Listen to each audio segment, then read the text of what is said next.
তো গাইস, আমার মিনি ব্লগে আপনাদেরকে স্বাগতম।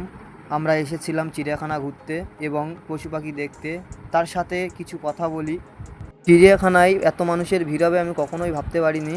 আর আমার ভিডিও করতে খুবই সমস্যা হচ্ছিল, কারণ পথ দেখে দেখে চলতে হচ্ছিল, মানুষের এত ভিড় যে সমস্যা হচ্ছিল কি বলবো। তারপরে এখান থেকে চলে এলাম ব্রিজের এখান থেকে যেতে গিয়ে সবথেকে সুন্দর যেটা, মানে ক্যামেরা বন্দি হয়নি কিন্তু চোখবন্দি হয়েছে, মানে দেখলাম যে কচ্ছপ, খুব বড় কচ্ছপ একটা, খুব সুন্দর লাগছিল। প্রথমের দিকে তো আমি কিছুই দেখতে পাচ্ছিলাম না, তারপরে আমার মা আমাকে ডেকে দেখিয়ে দিল যে এই দেখ কচ্ছপ। তারপরে দেখতে পেলাম যে খুবই সুন্দর আর খুবই বড়। দেখতে পাচ্ছ আমার মা সামনেই দেখাচ্ছে, আমি দেখতে গেলাম, দেখলাম খুবই বড়। তারপর ওখান থেকে আস্তে আস্তে চলে এলাম, দেখেই এক নজরে দেখলাম।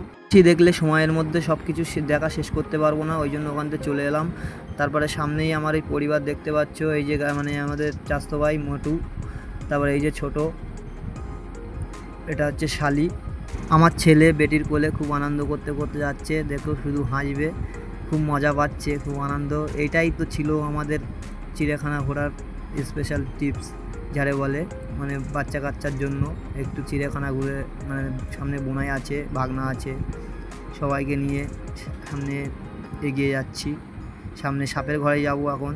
ওখান থেকে দেখো ছেলে কত সুন্দর হাসি দিচ্ছে, ছেলের হাসি দেখে বুঝতে পারলাম যে চিড়িয়াখানা আসাটা সঠিক ছিল, মানে ঠিক হয়েছে।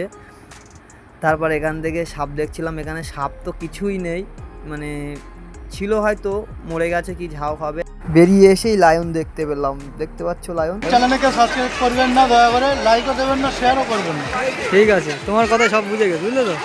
চাস্তো ভাই মোটুদা কিছু বক্তব্য দিল, ভাষণ দিল, ভাষণটা শুনে খুবই ভালো লাগলো।